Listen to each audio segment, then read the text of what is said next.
अब तक हम रिकॉर्ड को फिल्टर करना सीख रहे थे, that is we were fetching specific rows from the table. Today we will be learning range search.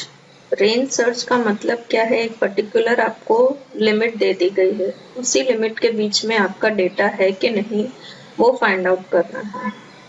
तो रेंज का मतलब क्या है? सपोज अगर मैं कहती हूँ कि सिर्फ वही स्टूडेंट्स के डिटेल चाहिए जिनके रोल नंबर 90 से लेके 100 के बीच में है, उसके अलावा के रोल नंबर्स की इंफॉर्मेशन मुझे नहीं चाहिए।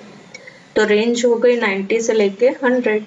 तो अब हम क्या यूज करेंगे? Either we can use the logical operator along with relational operator, that is greater than and less than, और उसको दोनों को कंबाइन किससे करेंगे? एंड ऑपरेटर से।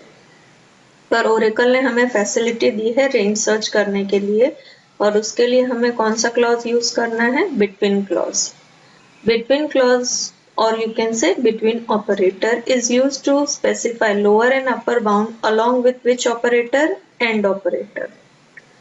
So for example, find the name of all the students whose roll numbers are between the range of 7 and 3 or 3 and 7. तो हम क्या लिखेंगे? पहले तो हम देखेंगे कि अगर हमें between operator नहीं पता है तो क्या लिख सकते हैं हम?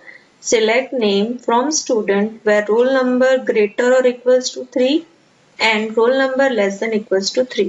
यानी रेंज क्या हो गई? 3 और 7 के बीच में जितने भी रोल नंबर्स हैं उनकी ही इंफॉर्मेशन ये डिस्प्ले करेगा। बट अभी हमें पता है कि हम कौन सा क्लॉज यूज कर सकते हैं? बिटवीन।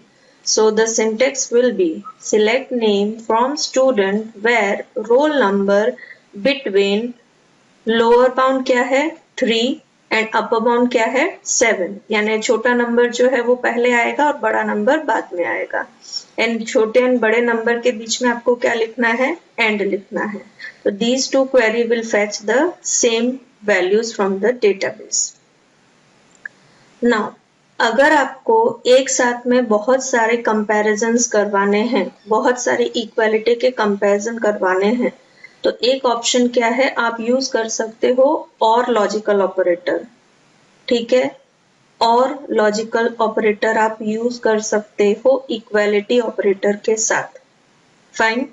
लेकिन हमारे ओरेकल के अंदर फैसिलिटी है, अगर आपको बहुत सारे ऑप्शन स्पेसिफाई करने हैं इक्वालिटी का कंपैरिजन करने के लिए, तो आप यूज कर सकते हैं इन ऑप्शन। अगर आपको सेम कंपैरिजन इक्वालिटी का कंपैरिजन नहीं करना है तो नॉट इन ऑपरेटर आप यूज कर सकते हैं।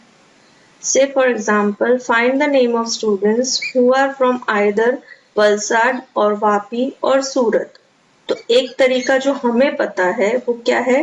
Select name from student where address equals to Valsad और एड्रेस इक्वल्स टू वापी और एड्रेस इक्वल्स टू सूरत। यहाँ इक्वल टू रह गया है but it is equal to also over here.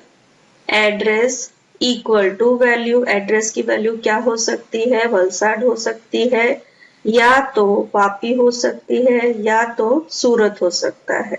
ठीक है, और सभी वैल्यूज में से कोई भी वैल्यू सेटिस्फाई हो जाए, इसीलिए हम कौन सा ऑपरेटर यूज कर रहे हैं? और ऑपरेटर।